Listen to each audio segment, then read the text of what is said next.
Leonardo DiCaprio's story is not just one of fame and fortune. It's a story of defiance, resilience, and persistence in the face of rejection, hardship, and constant battles. Born in a rough Los Angeles neighborhood to a comic book artist father and a legal secretary mother, Leo's early life was far from glamorous. Drugs, crime, and poverty surrounded him, but his mother's relentless efforts to expose him to art, museums, and theater planted a different kind of seed in his heart. Though he was just a boy, he already had a hunger to dream bigger than his surroundings allowed. He would often act in front of mirrors, imitating characters from films and television, and visualizing himself on those very screens. But it wasn't easy. His name was considered too ethnic in auditions, his face too expressive, and his personality too intense.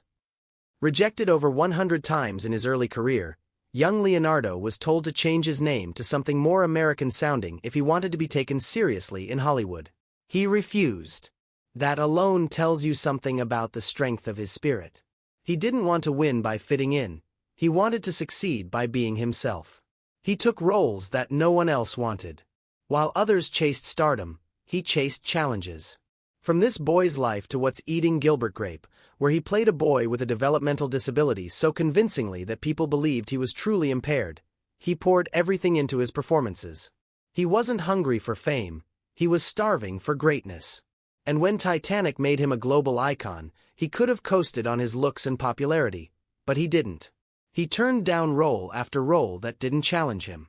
Instead, he took time to study, to grow, to evolve as an actor and human being. And it paid off.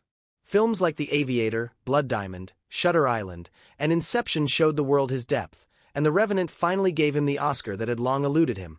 Not because the Academy had overlooked him, but because Leo had raised the standard so high, nothing less than extraordinary would be enough. But perhaps the most remarkable part of Leonardo's journey isn't even the awards or blockbusters. It's his quiet commitment to the environment, to giving back, to using his platform not for more attention but for more impact.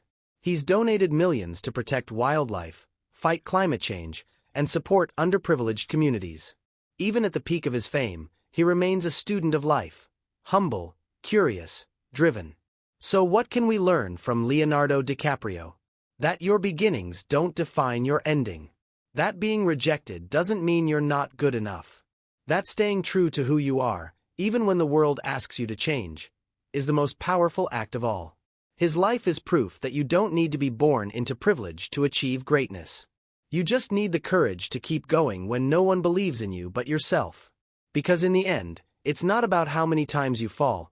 It's about whether you rise, and how high you aim when you do.